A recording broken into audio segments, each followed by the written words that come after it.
everyone, welcome to Judicial Library. Today we are going to take a discussion about mains answer writing. तो जैसे कि आप लोग जानते हैं कि हम लोगों ने जुडिशरी मेंस आंसर राइटिंग की सीरीज स्टार्ट की थी, जिसमें हम लोगों ने कुछ क्वेश्चन कर भी चुके थे. आप प्लेलिस्ट में जाके वो वीडियो चेक कर सकते हैं. और आंसर राइटिंग जो होती है वो बोथ लैंग्वेज में होती है. ओके, यानी आपका हिंदी और इंग्लिश दोनों में होती है. और आप टेलीग्राम ग्रुप या चैनल में भी जाके वहाँ चेक कर सकते हैं. तो आइए आज का क्वेश्चन स्टार्ट करते हैं. तो explain the doctrine of frustrations, illustrate your answer. Discuss the doctrine of impossibility, refer to decided case law. On the point, frustration may be defined as the premature determinations of an agreement between the parties comments. Okay. Discuss the rule of subsequent impossibility of the performance of contract under Indian law. Describe the situation when a contract is said to be frustrated. तो overall मैं बात करूं आज मैं बात करूंगी doctrine of frustration और doctrine of failure which is cover under Indian contract act section 56. Okay, तो ये आपका इंग्लिश लॉ का रूल है जो कि आपका इंडियन कॉन्ट्रैक्ट एक्ट के सेक्शन 56 में कवर किया गया है.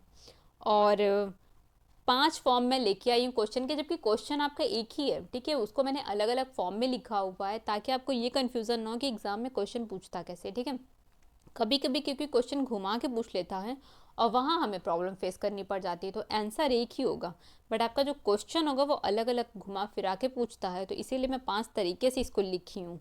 ओके, आप लोग इसे देखिए कि कैसे क्वेश्चन पुटअप होते हैं मेंस एग्जाम में.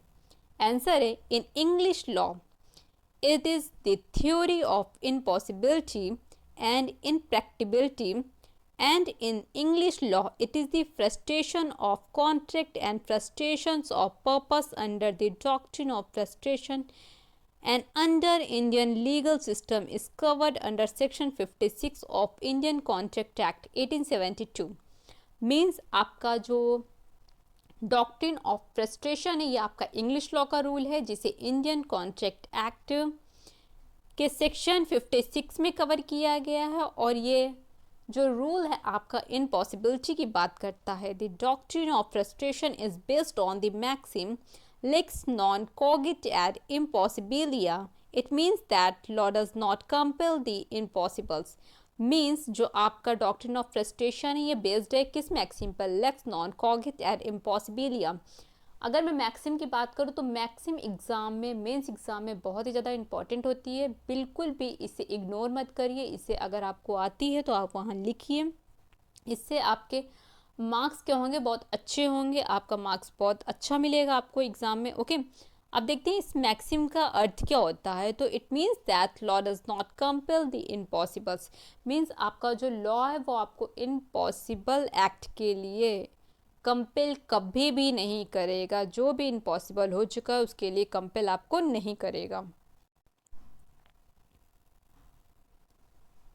इन a contract between the two parties there is a fundamental assumption that the performance of the contract depends upon the continued existence of a given person or a thing, and any impossibility arising later on by the perishing of the persons of the thing shall excuse the performance of the contractual obligations. Such a condition is implied in all contract.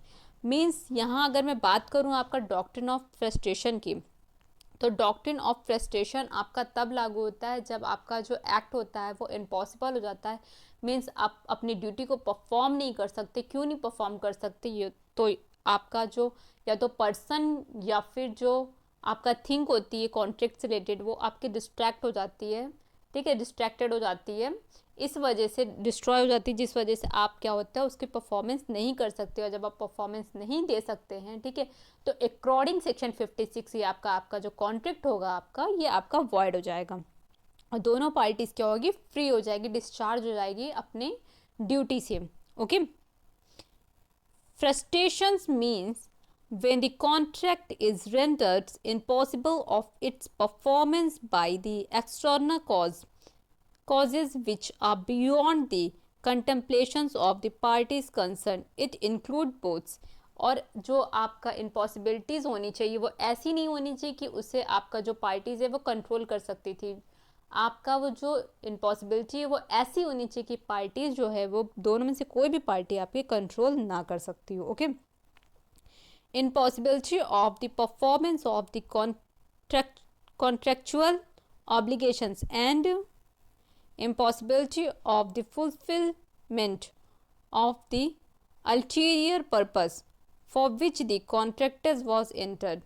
और यहाँ मैं आपकी बात करूँ तो आपकी जो impossibility होनी चाहिए वो आपकी प्रायर भी हो सकती है एंड सब्सिक्वेंट भी हो सकती है। ओके, और आपके सेक्शन 56 में दोनों आपकी इम्पॉसिबिलिटी की बात की गई है, यानी आपकी प्रायर एंड सब्सिक्वेंट की। और सेकेंड अगर मैं बात करूँ, आपका जो इलिस्ट्रेशन है, आपका एक एक इलिस्ट्रेशन बहुत ही ज़्यादा इंपॉर्टेंट है, उसको मत लीव करिएगा। Okay, in other word frustrations occurs when the performance of a contract become impossible, that is the purpose which the parties had in mind is frustrated.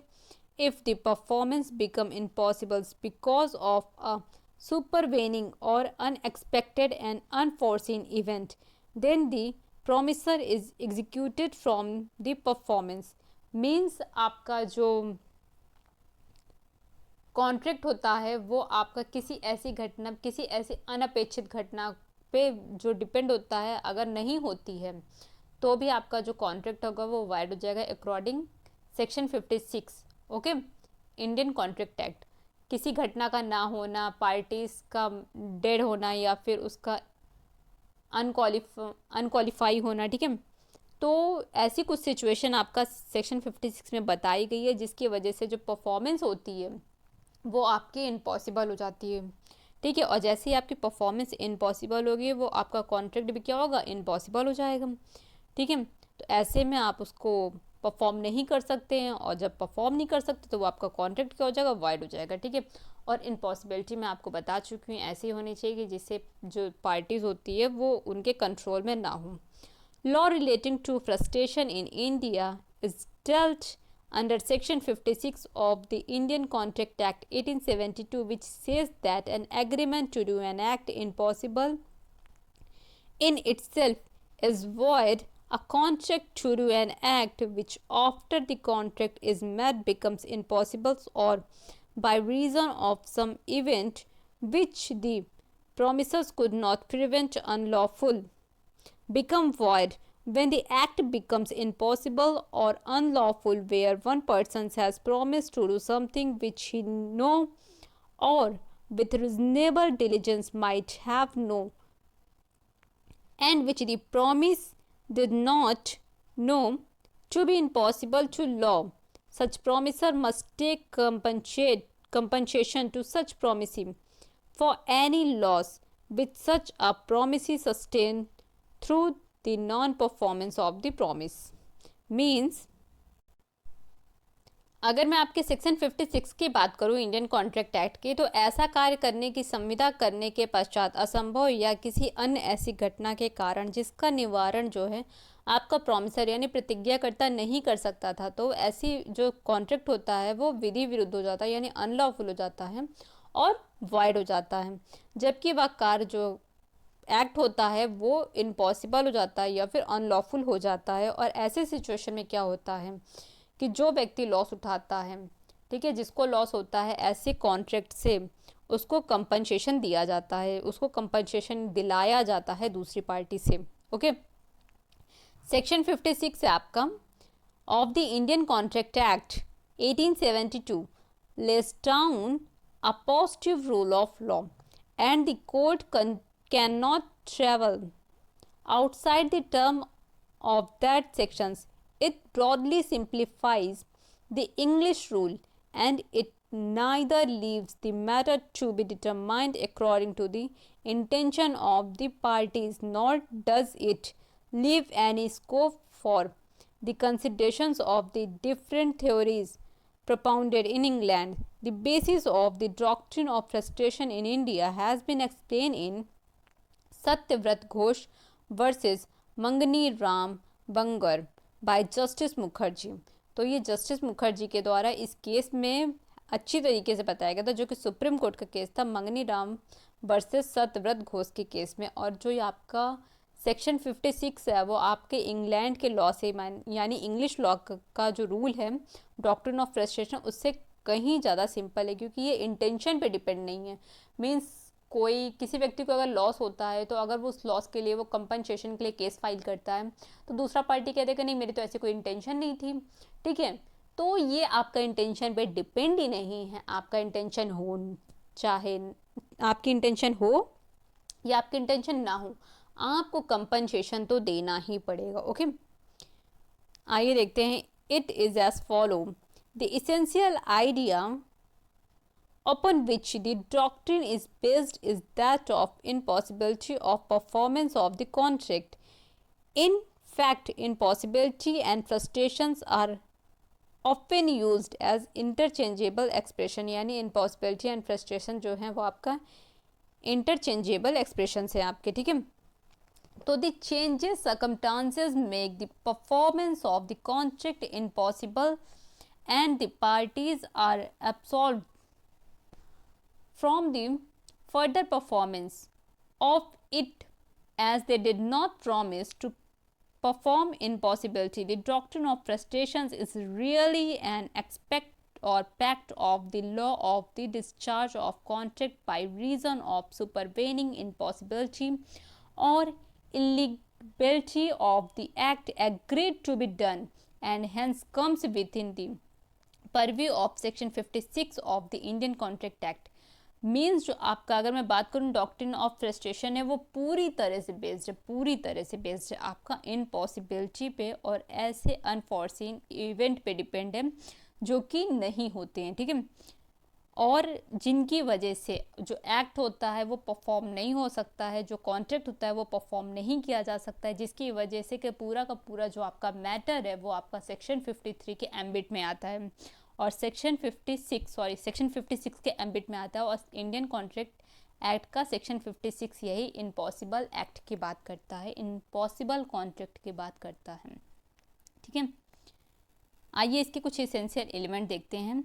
यहाँ इसेंशियल एलिमेंट्स देखने से पहले आपको मैं दो इलस्ट्रेशन बता देना चाहती हूँ, जो कि मैंने आपको बताया था प्रायर और सब्सिक्वेंट आपकी इम्पॉसिबिलिटी पे भी ये लागू होता है। तो आपका प्रायर जो होता है कि कोई जादूगर किसी से कॉन्ट्रैक्ट करता है कि तुम मुझे इतने पैसे दो तो मैं ये आपकी जो तिजोरी है उसको खोल दूंगा, तो आपका जो ये एग्रीमेंट है तो ये शुरू से ही आपका वॉइड है, ठीक है। वो एक असंभव करार है, कोई जादू से कोई तिजोरी तो नहीं खोल सकता है, तो ये आपका शुरू से ही वॉइड है। ऐसे सिचुएशन में भी इसको इन्फोर्स नहीं कराया जा सकता है, ओके।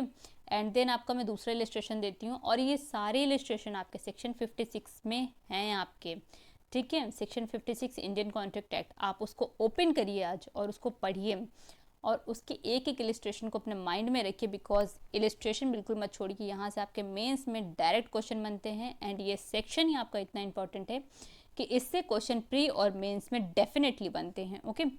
तो यहाँ मैं आपका जो सेकेंड इलस्ट्रेशन की बात कर रही थी, 2 पर्सन रहते हैं ए एंड बी, दोनों शादी के लिए एग्री होते हैं और शादी के टाइम में जो बी रहता है वो डेड हो जाता है, ठीक है। अब जब बी डेड हो जाता है तो ए उस कॉन्ट्रैक्ट को इन्फोर्स नहीं करा सकता है, क्योंकि जो आपकी जिससे शादी करनी थी वही जब मर गया तो आप इस कॉन्ट्रैक्ट को कैसे इन्फोर्स करा सकते हैं, ओके।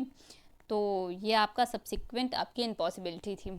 आइए इसके इलस्ट्रेशन देखते हैं। Impossibility of performance, the doctrine of frustration arises from the impossibility to complete an activity but the principles can not be limited to physical impossibilities. Means आपका असंभव करार, असंभव परफॉर्मेंस का जो एक्ट कॉन्ट्रैक्ट होता है उसे आप इन्फोर्स नहीं करा सकते हैं। अब इसका जो दूसरा है देखते हैं, ये distractions of subject matter.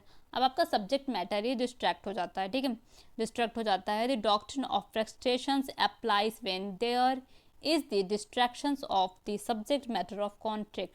This was further explained in the landmark judgment of Taylor versus Caldwell. आपका जो इंग्लिश लॉ का रूल है ये इसी केस पर बेस है, टेलर वर्सेस कार्डवेल का। There Taylor had entered into an agreement to perform at an event, but on the day of the event, the hall where the event was to take place burned down. The burning of the hall depicts the impossibility of carrying forward the contract. This shows that the destructions of the subject matter of contract will make the contract automatically frustrated. Means आपका जो Taylor versus कॉटवेल का ये case था, तो आपका destructions of things से related है. Means आपका जो जिस हॉल को लेके आपका कॉन्ट्रैक्ट हुआ था कि उसमें परफॉर्मेंस होगी, उसमें कुछ एक्ट होंगे, कुछ सेरेमनी होंगी, ठीक है. तो जिस डे को सेरेमनी होनी रहती है, जिस डे को कोई एक्ट या कोई परफॉर्मेंस होनी रहती है, उस डेट से पहले ही वो हॉल क्या होता है, आपका जो हॉल जो होता है नष्ट हो जाता है पूरी तरह से. अब जब आपका हॉल ही नष्ट हो गया तो आपका इस कॉन्ट्रैक्ट का परफॉर्मेंस कहाँ से होगा. तो जब परफॉर्मेंस ही नहीं हो सकता तो आपका जो कॉन्ट्रैक्ट होगा वो क्या होगा, वॉइड हो जाएगा. ठीक है. तो आपका देखते हैं, नेक्स्ट देखते हैं, डेथ और इनकैपेसिटी ऑफ अ पार्टी. तो if the contract demands the personal performance of the parties, the death और incapacity of the party will make the contract void because the contract cannot be performed anymore. तो आपका जो contract है वो perform किस situation में नहीं किया जा सकता. आपका जो दोनों में से कोई भी पार्टी है डेथ हो जाती है या फिर इनकैपेसिटी के कारण वो क्या करते हैं, कॉन्ट्रैक्ट को परफॉर्म नहीं कर पाते. तो ऐसे सिचुएशन में भी क्या होगा, जो बोथ पार्टीज़ हैं वो अपनी अपनी ड्यूटी एंड लाइबिलिटी से फ्री हो जाएंगे. उनके लिए ज़रूरी नहीं होगा कि वो ऐसे कॉन्ट्रैक्ट को परफॉर्म करे जो कि फ्रस्ट्रेटेड हो चुका है. Okay. And frustration bye legal और गवर्नमेंट इंटरवेंशन. अब आपका जो गवर्नमेंट इंटरवेंशन के कारण आपका जो भी कॉन्ट्रैक्ट आपका फ्रस्ट्रेटेड होता है, तो ऐसी कॉन्ट्रैक्ट का भी परफॉर्मेंस क्या होता है, ज़रूरी नहीं होता है. Where a law is promulgated after formations of a contract making the performance impossible, then the contract becomes void. ऐसे सिचुएशन में भी जो आपका गवर्नमेंट के द्वारा इंटरवेन होता है किसी कॉन्ट्रैक्ट में, तो ऐसा कॉन्ट्रैक्ट क्या होता है, वर्ड हो जाता है. और when contract is void, so performance is not mandatory. Okay. तो आपके ऐसे केसेस में जो होती है परफॉर्मेंस क्या होती है, मैंडेटरी नहीं होती है, आप उसकी परफॉर्मेंस कीजिए. और ऐसे केसेस में आपके जो बोथ पार्टीज होती है वो डिस्चार्ज हो जाती है. तो ये सारे आपके इसेंशियल एलिमेंट हैं, इन्हें अपने माइंड में ज़रूर रखिएगा, बिकॉज आपके किसी भी क्वेश्चन के आंसर के लिए आपका इसेंशियल एलिमेंट बहुत ही ज़्यादा ज़रूरी है. तो frustrations of contract due to change of circumstances. तो सर्कमस्टांसेस चेंजेस होने की वजह से भी कोई कॉन्ट्रैक्ट होते हैं जिनका परफॉर्मेंस क्या होता है, इम्पॉसिबल हो जाता है, जिसकी वजह से जो आपका कॉन्ट्रैक्ट होता है वो आपका फ्रस्ट्रेटेड हो जाता है. तो this situations occurs when there is no physical impossibilities. Means कोई भी फिजिकल इम्पॉसिबिलिटी नहीं है of the performance of the contract, but due to change in circumstances, the main reason for which the contract was formed is defeated. The changed circumstances dissolve the contract and the parties are absolved from the performance of the contract. Means जो आपकी circumstances में changes के कारण कोई भी contract की performance जो होती है जब impossible हो जाती है, जिसकी वजह से आपका जो कॉन्ट्रैक्ट होता है वॉइड हो जाता है, फ्रस्ट्रेटेड हो जाता है, तो ऐसे सिचुएशन में भी बोथ पार्टीज़ के लिए ये मैंडेटरी नहीं होगा कि वो उसका परफॉर्मेंस करे ही करे. मीन्स वो फ्री हो जाते हैं अपने ड्यूटी एंड लाइबिलिटीज से. और ऐसी जो कॉन्ट्रैक्ट होती है उसको किसी भी कोर्ट के द्वारा इन्फोर्स नहीं कराया जा सकता है. ओके. एंड आपका लास्ट है, आई थिंक, हाँ यस लास्ट है, the intervention of war. Essential element का ये लास्ट है. The intervention of war. The interventions of war makes the performance of contract difficult, thereby making the contract void.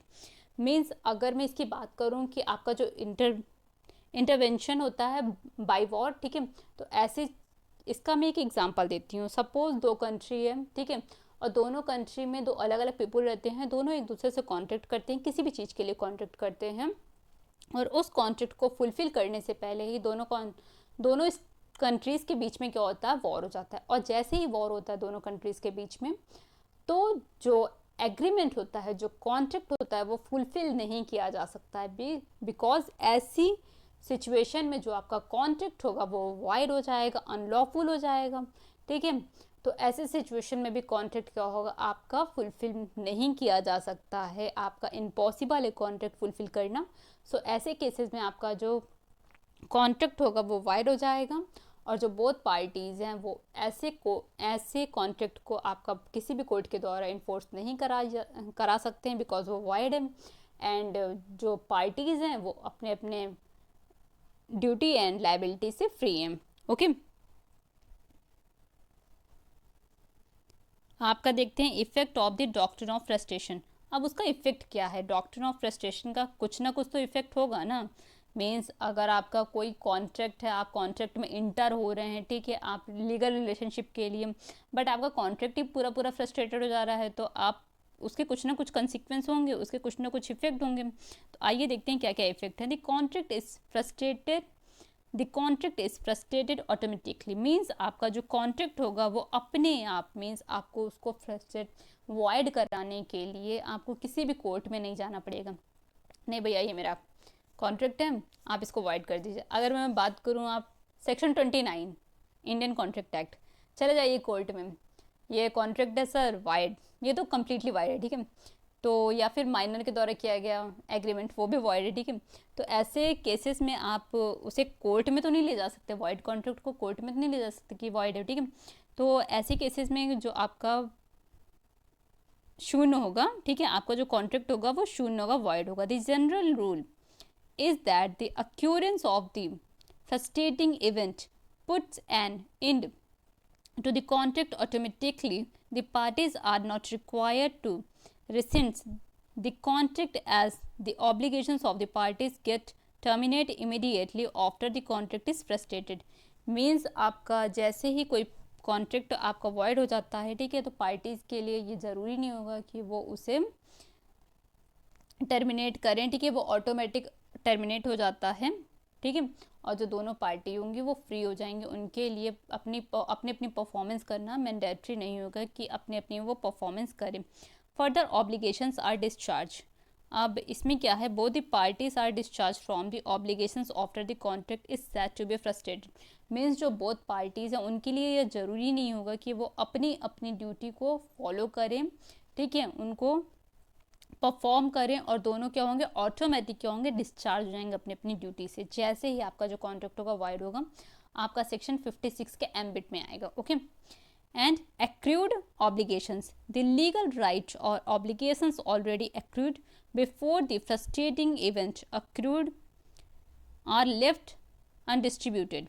Means आपका, अगर मैं इसको simple language में समझाऊँ तो आपका जो भी व्यक्ति ऐसे कॉन्ट्रैक्ट से फ़ायदा उठाता है, ठीक है, या फिर कोई पहले से पैसे ले लिया है और अपनी परफॉर्मेंस की जब बारी आई, यानी एग्रीमेंट को फुलफ़िल करने की बारी आई पैसे लेने के बाद, और फुलफ़िल करने की बारी आई तो कॉन्ट्रैक्ट या तो इम्पॉसिबल हो गया, ठीक है, या फिर कुछ भी हो गया, परफॉर्म नहीं कर पाए, तो उससे क्या होंगे, पैसे देने पड़ेंगे। अगर आपको ये नहीं समझ में आए तो मैंने आपको हॉल वाला एग्जाम्पल दिया था, टॉलर वर्सेस कॉर्डवेल का जो केस था, ठीक है, तो समझ जाइए कि किसी इंसान ने पैसे दे दिए हैं हॉल में शादी के लिए, ठीक है।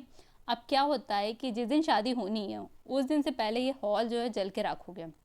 अब क्या होगा, जिसने पैसे लिए हैं कि भैया इस डेट को शादी है हॉल में, तो डेकोरेशन वगैरह वगैरह के आप कुछ 5 से 6 लाख रुपए पहले से पे कर दीजिए।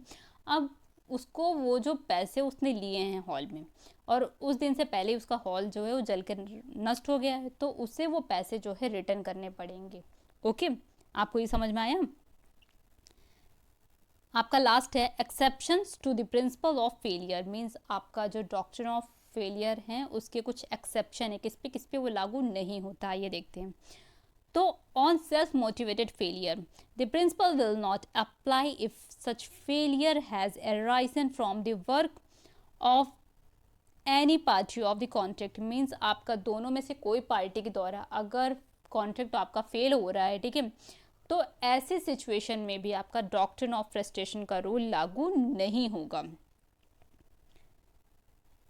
सेकेंड है आपका on an event which the promises could have prevented.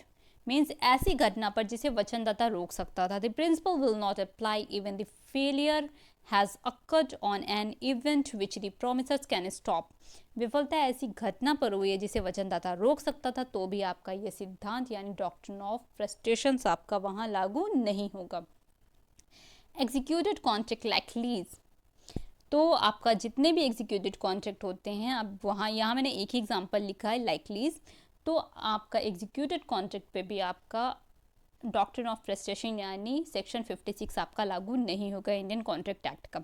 The principle of failure does not apply to the executed contract means आपका निष्पादित संविदाओं पर विफलता का सिद्धांत यानी डॉक्ट्रिन ऑफ फ्रस्ट्रेशन आपका लागू नहीं होता है। इंपॉर्टेंट केस लॉ, आइए देखते हैं कुछ इंपॉर्टेंट केस लॉ इसके देखते हैं। तो जैसा कि मैंने बताया, Satyavrat Ghosh versus Mangniram AIR supreme court का ये केस है। ये केस बहुत ही ज़्यादा इंपॉर्टेंट है, ये आपके प्री पॉइंट ऑफ व्यू से भी इंपॉर्टेंट है and mains point of view से बहुत ज़्यादा इंपॉर्टेंट है। अब इस केस में क्या हेल्ड हुआ था? इन this case held that the failure must be genuine and sure and not literal. Means इस केस में यह निर्धारित किया गया जो आपकी असंभवता होती है यानी आपकी जो इम्पॉसिबिलिटी होती है वो आपकी वास्तविक और निश्चित होनी चाहिए, ना कि आपकी शाब्दिक होनी चाहिए। ओके।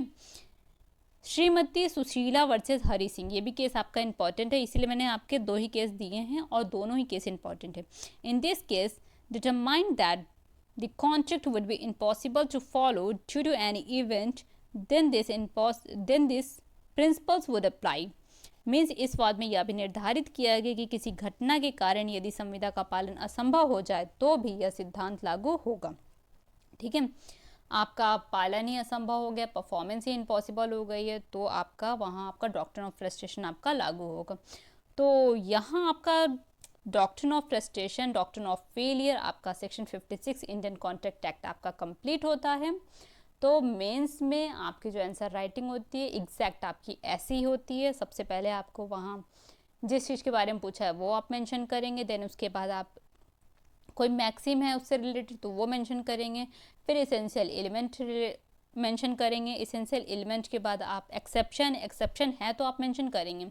ठीक है, एक्सेप्शन के बाद आप leading and latest case law mention करेंगे और इसके बाद आपका आंसर जो होगा वो कंप्लीट हो जाएगा। और देखिएगा आप इस तरीके से आंसर लिखेंगे ना, बहुत अच्छा लिखाएगा। ओके, तो आज का वीडियो यहीं स्टॉप करते हैं। अगर ये वीडियो आपको अच्छी लगी हो, हेल्पफुल लगी हो तो please like share and subscribe करिएगा। एंड अदर्स व्यक्तियों को जो आपका कोचिंग अफोर्ड्स नहीं कर सकते या फिर जिन्हें मेंस आंसर राइटिंग में प्रॉब्लम है तो उनके साथ ये वीडियो ज़रूर शेयर कीजिएगा ताकि उनकी भी हेल्प हो सके। और जितने लोगों तक आप ये वीडियो पहुँचाएँगे तो उनकी भी हेल्प हो जाएगी आपकी मेंस आंसर राइटिंग में। ओके, तो थैंक यू आज के लिए।